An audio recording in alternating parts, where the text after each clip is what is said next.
প্রেম কোনো সীমানা বা রাজনীতি মানে না, সেটি দেখিয়েছেন ভারত ও বাংলাদেশের নাগরিকেরা। গত বছরের ৫ই আগস্ট পদত্যাগ করে ভারতে পালিয়ে যান ক্ষমতাচ্যুত শেখ হাসিনা।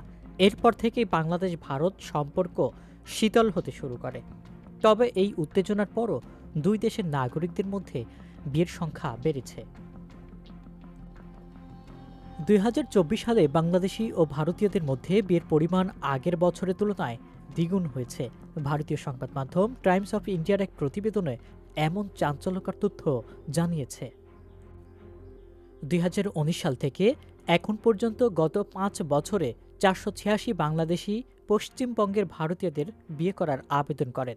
এরই মধ্যে সর্বশেষ ২০২৪ সালের জানুয়ারি থেকে ২০ ডিসেম্বর পর্যন্ত ১০০ বাংলাদেশি নারী ভারতীয়দের মধ্যে বিয়ে করার অনুমতি চেয়ে আবেদন করেন।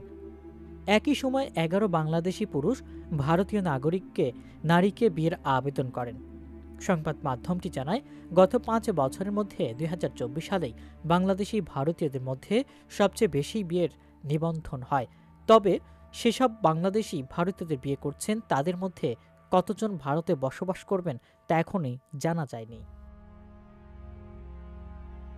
ভারতের ১৯৫৫ সালের নাগরিকত্ব আইন অনুযায়ী যদি অন্য কোনো দেশের নাগরিক ভারতীয়দের বিয়ে করেন, তাহলে তারা ভারতের নাগরিকদের জন্য আবেদন করতে পারবেন। এছাড়া যদি কোনো শিশুর বাবা অথবা মা ভারতীয় হন, তাহলে ওই শিশুও ভারতের নাগরিকত্ব পাবে।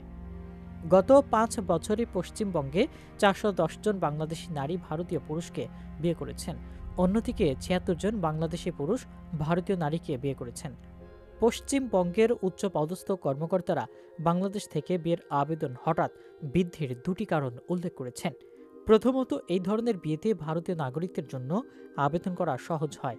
দ্বিতীয়ত, পশ্চিমবঙ্গ সরকারের ২০২৩ সালের অক্টোবর একটি নিয়ম পরিবর্তনের ফলে বিদেশিদের ভারতীয়কে বিয়ে করাও সহজ হয়েছে।